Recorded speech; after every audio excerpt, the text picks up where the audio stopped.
My wife and I have amassed hundreds of thousands of followers across many social media platforms. We also started a podcast and had over 200 million downloads with that. We understand how to grow online. YouTube has been the one platform that we have never been able to figure out. Over the span of 5 years, we would post 3 or 4 videos every now and then. We would get a couple hundred views and then we would just quit. And we did this over and over for 5 or 6 years. Then 45 days ago, something completely changed. I helped my wife's channel grow from 0 to 14,000 subscribers in just 53 days, and she got monetized. One video got over 200,000 views. And it wasn't because we finally figured out the algorithm. It wasn't better editing. It wasn't fancy lighting, a fancy camera, fancy audio, fancy gear. It was none of that stuff. And it wasn't because we were posting more consistently. It was just one shift in how we came up with video ideas. And once I show you what it is, you're going to realize you've been making YouTube 10 times harder than it needs to be. So that one thing is what I call positioning. And I know it sounds like a marketing buzzword, but just hear me out for a second. Positioning is how you frame your video idea. So it connects to a problem your audience already knows that they have. It's not just the title and the thumbnail, although those things do matter. It starts with the idea itself. So here's what I mean. There's probably 2 ways you come up with video ideas. Path number 1, an idea pops into your head, something that you think is interesting and you want to talk about. And if you're like me over the past 6 years, you just make that video. You think of a title, you throw together a thumbnail, and you just slap it up there. Or path number 2, you do a little bit of research first. You look at what's already working in your space or even adjacent spaces, and you find concepts that are getting views. And then you mold those concepts to fit your niche and your audience. And for 6 years, we only did path 1. We would just throw spaghetti at the wall and cross our fingers. We skipped the most important step. We never asked, does my audience actually care about this? We were only making videos about things we thought were interesting, things that made sense in our heads. But our audience wasn't sitting around thinking about those things. And here's the problem. On YouTube, you're not just competing for watch time. You're competing for the click. Someone is scrolling their home feed and they see thumbnails from all of these creators who have tons of subscribers and tons of views. You're competing with creators they're already subscribed to, their favorite content creators. And then there's your channel. If your title and thumbnail don't immediately connect to something they care about, a problem they're aware of, a question they've been asking, or a result that they want, they're going to scroll right past you. It doesn't matter how good your content is. They will never see it. The content can be identical, same information, same value, same everything. But if one video is framed around what you think is interesting and another video is framed around what they care about, the second one will win every time. The moment we started asking, does my audience actually care about this? Before making the video, everything changed. All right, so here's the filter we run every video idea through. It's 3 questions. And if the idea fails any of them, we don't make the video until it's repositioned. Question 1.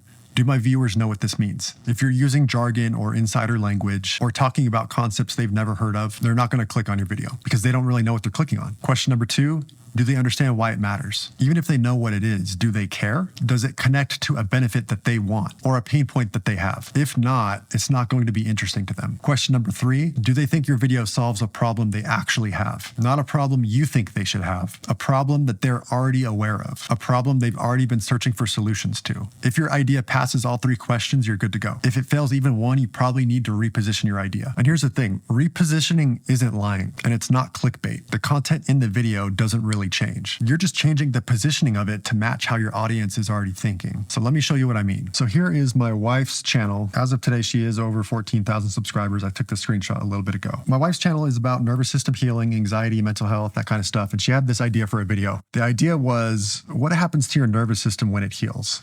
It seems like a solid idea, right? It's accurate, it's educational, but let's run it through the 3 questions. Do my viewers know what this means? Probably. They know what the nervous system is, they know what healing is. Do they understand why it matters? Maybe. It's a little vague. It sounds like a lecture. It doesn't really connect to them.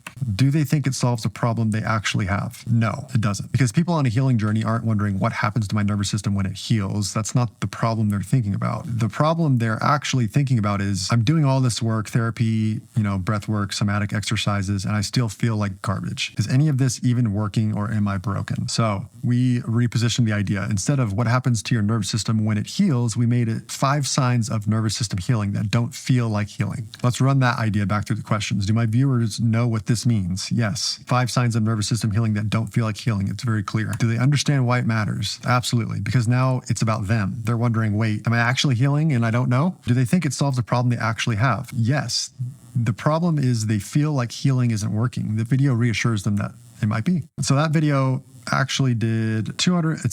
As of recording this right now, it's at 212,000 views, and it got her over 5,000 subscribers. So the repositioning, it's a big deal. It works. Same content, different framing. So now I'm going to go through a couple other creators' channels and do the same thing just to show you some more examples. No shade to these creators at all. I just picked them because they're in niches that are very easily not framed well. And so I kind of just grabbed some low-hanging fruit to show you guys some more examples.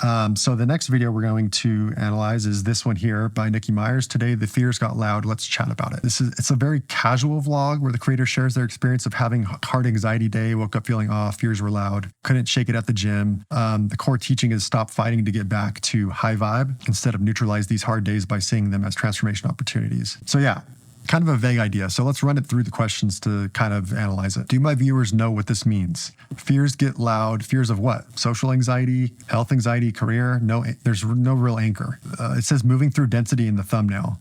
That's kind of spiritual jargon that means nothing to someone not already in the space. So someone scrolling has no idea what this video will actually give them. Question number 2, do they understand why it matters to them? There's not really any stakes or tension. It says tea time chat. It just signals kind of a low value hangout content, which is better for more established creators. Why should I care that your fears got loud? What's in it for me? Question number 3, do they think it solves a problem they actually have?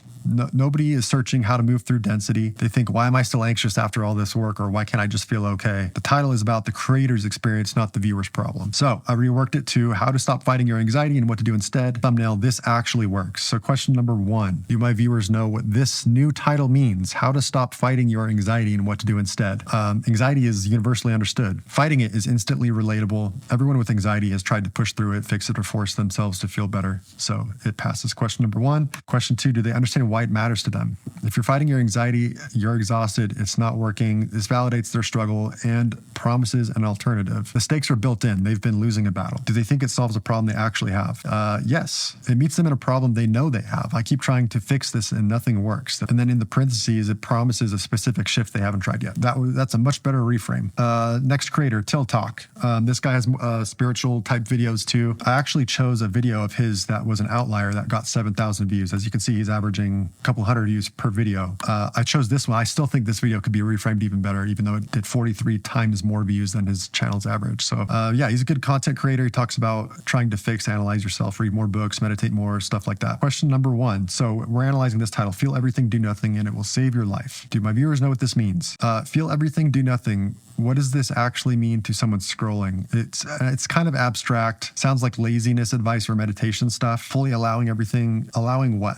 It's kind of spiritual jargon. The average person with anxiety isn't using this language. They're thinking, my brain won't shut off, or I can't stop worrying. They don't connect to allowing their problem at all. Do they understand why it matters to them? There isn't really any stakes again. There's no tension. There's no nothing saying this is costing you something. The viewer doesn't know that their constant self-improvement efforts are the thing making them worse. They think they just haven't found the right technique yet. And without that context, feel everything, do nothing sounds like a nice idea, but it's not an urgent solution to a painful problem they're actively experiencing. Question 3, do they think it solves a problem they actually have? I don't think anybody really wakes up thinking I need to allow more or I need to do less. They're waking up thinking, why am I still anxious? Why can't I relax? Stuff like that. So we're going to reposition this one. Why self-help makes some people worse. And then the thumbnail says, this keeps you stuck. I think that one would kill. Huge difference. Completely different packaging, as you can see. Completely different reframe, reposition. This couldn't be a better contrast for you to see. Do my viewers know what this means? Looking at the new title, Why Self-Help Makes Some People Worse. Self-help, everyone knows what that is. Makes some people worse is plain English. There isn't any spiritual jargon, no allowing, no feeling everything. Do they understand why it matters to them? I think so. If you read the books, tried the techniques, and still feel broken, this title speaks directly to that experience. It validates what you're already feeling, and some people, the stakes are now personal. Do they think it solves a problem they actually have? Yeah, nobody's really searching how to allow more, but they are thinking, why isn't this working for me? This title meets them in the problem they already know they have, not the solution they've never heard of. And the thumbnail, let's talk about that. This keeps you stuck. It reinforces the problem without revealing what this is. Now they have to click. It's the same video, same message, but now it's positioned for the people who actually need it, not just for the people who already get it. Okay, last one. This is a buddy of mine, actually, Helmet. I've been helping him with his YouTube channel. He makes content about chronic anxiety and nervous system dysregulation. This video, the core message is actually, it's really powerful. He's talking to people who are already doing the work. They're following the routines, going for the walks, doing everything they're supposed to, and nothing feels different. Every day is the same, just waking up feeling like crap and repeat. His message is that is the recovery. You're supposed to feel like this and expect it to feel like Groundhog's Day. It's not a sign that it's not working. It's just the process itself is kind of the general idea what the video is about. Let's run it through the questions. Number 1, do my viewers know what this means? I don't think they do. Break free from the cage. What cage are you talking about? It's kind of a metaphor that means nothing without actual context. Mind-body healing could be yoga, meditation, therapy, anything. His built-in audience with chronic pain probably knows what that means, but not a broader audience. Question 2. Do they understand why it matters to them? I don't think they do. In this case, there's no pain point here. There's no stakes. The person who's been grinding through recovery for 8 months, waking up every morning feeling like death, doing all the right things and seeing no change, they don't connect with break free now. That's where they want to be. They're stuck in the loop. The title is speaking to the destination, not the struggle. Question 3, do they think it solves a problem they actually have? I don't think so. Nobody's searching how to break free from the cage. They're thinking, why do I still feel like shit after months of doing all the work? Or is this ever going to get better? The title gives them a command, break free, without acknowledging the problem they're actually drowning in. So let's reposition that to why your anxiety recovery feels like Groundhog's Day and you're not stuck in the thumbnail. You can see the difference here. It's the same video, same content, completely different packaging. So here's what's actually happening when you reposition a video. There are 2 types of viewers. There's a problem-aware viewer and a solution-aware viewer. Problem-aware people know they have a problem. They're anxious, they can't stop people-pleasing, they feel stuck, but they don't know what the solution is. They're not searching for nervous system regulation or how to allow emotions. They're thinking in their head, why am I still anxious after trying everything? Solution-aware people already get it. They already know the concepts, they're already bought in, but they're a much smaller group. Most creators accidentally position their content for solution-aware audiences because that's the language they think in. They're deep in the work, they know the terminology, so they title videos with words like density, allowing, regulation, but the bigger audience, the people who actually need your content, they're problem-aware. They know something's wrong. They just don't know your solution is the answer yet. Those 3 questions force you to position your video for problem-aware viewers. That's why it works. So here's what this looks like in practice. If you have an idea pop into your head, don't just make the video. Do the research first. Go take a look and do a search on YouTube and see if similar videos are getting views first. If yes, great, but if not, it's kind of a red flag. And then run it through the 3 questions. If it fails any of those questions, reposition it before you script, before you film, before you do anything. Or you can go the other direction. You could start with research, go find what's already working in your space, look at channels similar to yours, and then you can look at their top videos, look at outliers. You can use a plugin like vidIQ to quickly find the outliers. Outliers are videos that did way better than the channel's average video. So if my average view is like 2,000 views, but then I had one video that got 100,000 views, that would be an outlier. And then ask yourself, does this concept serve my audience's needs? Can I mold this to fit my niche? If yes, take that concept and then just run it through the 3 questions to make sure it works with your audience. But either way, the goal is the same. Match your expertise to a problem your audience already knows they have. That is positioning. If you like content like this, make sure to subscribe for more videos in the future.